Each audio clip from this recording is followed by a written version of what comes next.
All right, I want to do another quick video here. This is a really good order of operations example that I found online. Found it on a Facebook page. I'll try to put a link in here to it to give them some credit for putting it out here. But this one I like because it has really all four steps of order of operations in it. We've got our exponents, we got parentheses, our exponents, we've got multiplication and division, addition, and subtraction. So what problem here is 36 divided by 6 times 3 minus 2 to the second power. So I'm showing exponents with a little caret in the 2, plus, and then in parentheses, 3 plus 5. So I'm not going to go over this too much because I've done this probably on every video so far, but you might want to look at some of the other ones for a little background on order of operations. But basically what I'm going to say, depending on where you are in the world, you may know order of operations by uh, several mnemonics like PEMDAS, BODMAS, BEDMAS, or BIDMAS. Or there's the acronym like Please Excuse My Dear Aunt Sally. Basically, order of operations is just a four-step process. You first look at your problem and you're going to solve anything that's inside of parentheses first. If you don't have any parentheses, or you're done solving what's in the parentheses, you move on to exponents. Just keep in mind that if you don't have parentheses, it does not toss out the whole order of operations. You go down each step one at a time, and if that part of it isn't there, you just go to the next step. So you don't toss out order of operations if any of these things are missing. That's a common mistake. So it's parentheses, exponents, then you've got multiplication or division left to right. Just keep in mind multiplication and division, it's basically the same operation. They have the same precedent. You're not doing one before the other or anything like that. They're equal. Then you have addition or subtraction left to right. And again, addition and subtraction have equal precedence. Doesn't even matter what order you do them as long as you do them.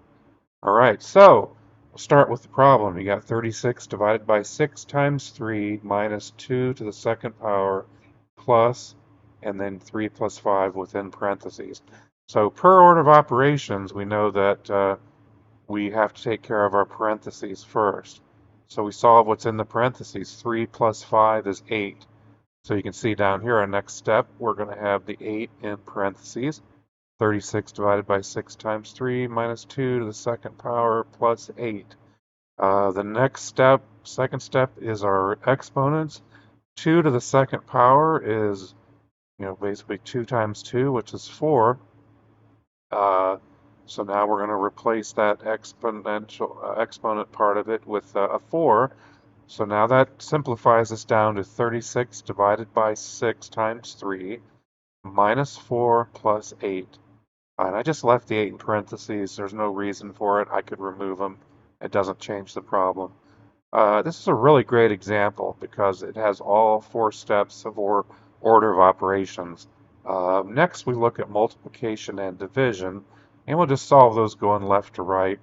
Remember, again, multiplication and division have equal precedence. So we look at, we know 36 divided by 6 equals 6, right? Because 6 times 6 is 36. So 36 divided by 6 is 6. We can reduce that part of it. 6 times 3 is 18. So we're going to have, 36 divided by 6 is 6. So we take the 6, multiply it by the 3, multiplication next. We did division, now we're going to do the multiplication. 6 times 3 is 18. So what we're left at the bottom with is 18 minus 4 plus 8 equals 22. Now, you can verify it. A lot of people criticize people for using a calculator. I mean, really, you want to know how to do this stuff without a calculator. There's no harm in picking up a scientific calculator and verifying your answer.